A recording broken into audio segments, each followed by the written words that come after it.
when you say gay, like in my lingua, it means like smearing feces. The name, Kusiaga. Homosexuality is a crime. We do not want it. It's against the family of Africa. It's against the family of Uganda. We don't want homosexuality in Uganda. In a society which holds strong conservative values, anti-gay ads like these are not uncommon. Now, Uganda's simmering homophobia has been brought to its current boiling point. All because of an anti-homosexuality bill proposing execution for some gay people, which was introduced by David Bahati this last October.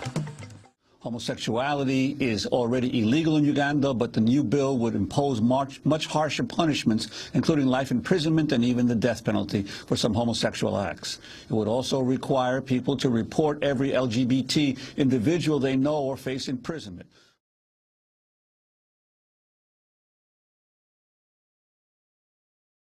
How much did you know about the situation going on in Uganda with their anti-homosexual bill?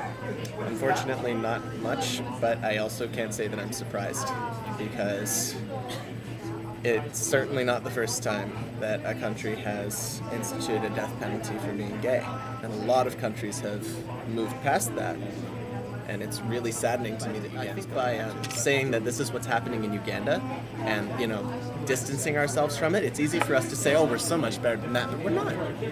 We still have a long way to go, and it may not be as institutionalized. Exactly. The bill in Uganda, it's disgusting.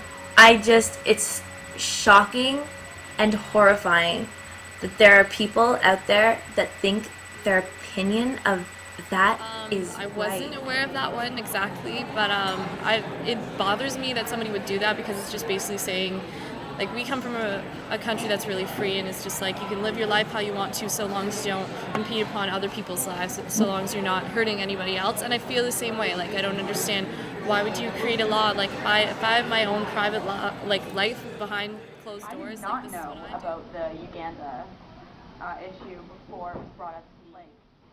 It's just ridiculous. Like, I'm speechless that that even exists and that it's even being considered. Like, I guess it's a completely different portion of the world. They have different laws, different rights, but I just think it's totally unthinkable in my world to have that. And I can't even believe, like, it just blows my mind. Like, you can't believe something like that is illegal, something you can't even help. It's like saying, oh, you have brown hair, we're going to have to kill you. But I mean, there's always going to be like bigots out there. Like, that's kind of really ridiculous. Yeah. That definitely shouldn't happen, and there should be other countries should probably step in and do something about it. Yeah. But I mean, there's always going to be those people that disagree with not even what we believe in, but who we are, right?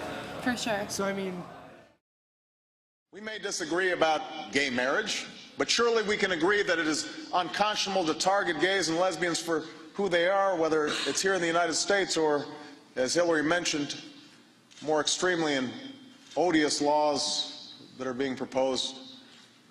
And Bahati has gotten more attention than he bargained for.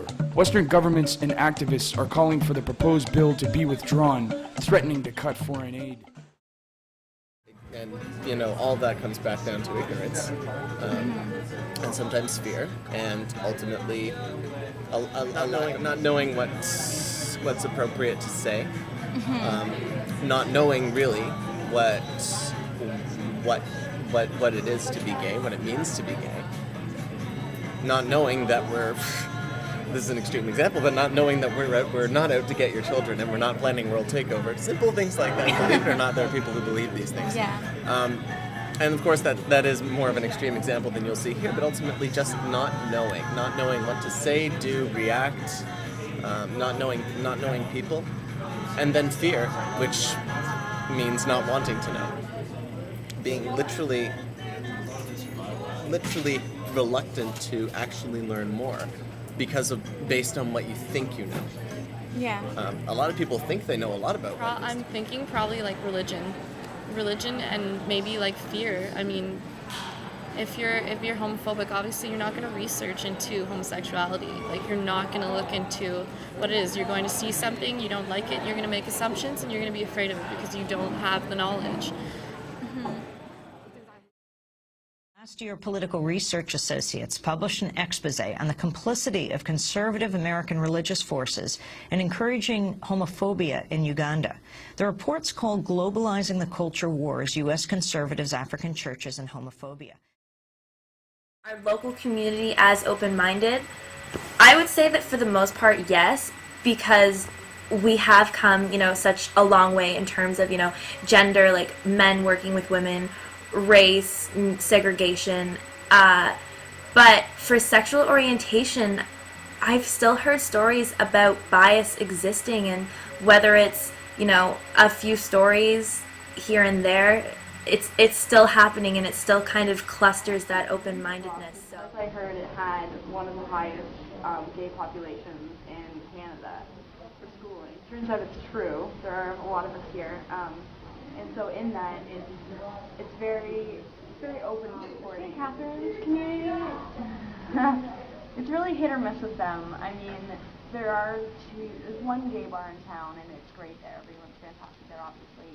But if I were to go downtown on a Friday night to Pete's Pizza when everyone's there drunk, I've been there before dressed very androgynously with people who are very obviously members of the gay community, and we've been completely harassed, ridiculously.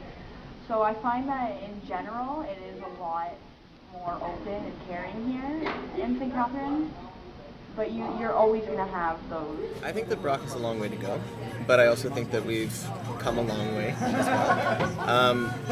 I think institutionally Brock has so much progress it still needs to make.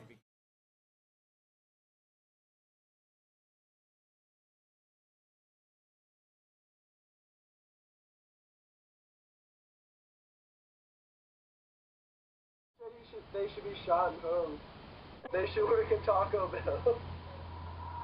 In a state where all homosexuals. We should have a Holocaust. Yeah, Utah.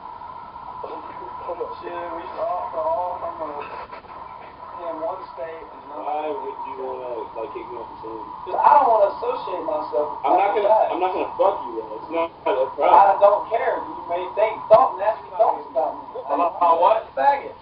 Homos. I think most gay people were made fun of as little kids, like by girls or guys or whatever, and then like that made them think, well, I don't want to be around them my whole life, so I'm just gonna go with who I was friends with my whole life. You know what I'm saying? What are some reasons why they should want to become aware to cure this ignorance? Simply because no matter how much they may think they are unaffected by the Pride community and its whole envelope of people, they are. Given that statistically we make up about 10% of the population, which is 1 out of every 10 people, if you think about it that way, there is no possible way, whether they know it or not, that they have not come across someone who is gay or who is bi, trans, whatever. There is no way. And that will come back to, it'll come back to bite them. It's important not only to just consider like race and gender, but also orientation. Like it's just one of those things that needs to be considered now. So yeah, like becoming more educated on those stereotypes, because there are so many stereotypes. People are like, oh, you're gay? Well, you don't look gay. Well, gay doesn't have a face. It's an orientation. Like, it doesn't have a dress. Yes. If we had speakers go to high schools and stuff and educate these kids and educate people, like it's more prevalent in society now than it was, say 10, 20 years ago, right. Even 5 years ago, right. Like 2 years ago. Like it's way more prevalent. Keeps growing. Yeah, like it's more prevalent now, and more things are being done. Like Obama just passed the James B. Byrd and Matthew Shepard bill, which it makes hate crimes against gays. I don't have an opinion on gay rights. I have an opinion on human rights. I just believe that one day we'll all be able to get along, and we need to look past this, this girl's attracted to this girl, so that's not okay. Or this, this boy is attracted to this boy. It doesn't matter, and I don't think it should matter to anyone. And the fact that it does is just something I hope that our world can just move past. You want peace. If you don't want to be beaten up, you have to hide. So from an early age, you live a double life. The one that people see, and the one that only you. Culture where you can be beaten to death by a mob for being gay. The future for homosexuals because of this bill in Uganda looks grim.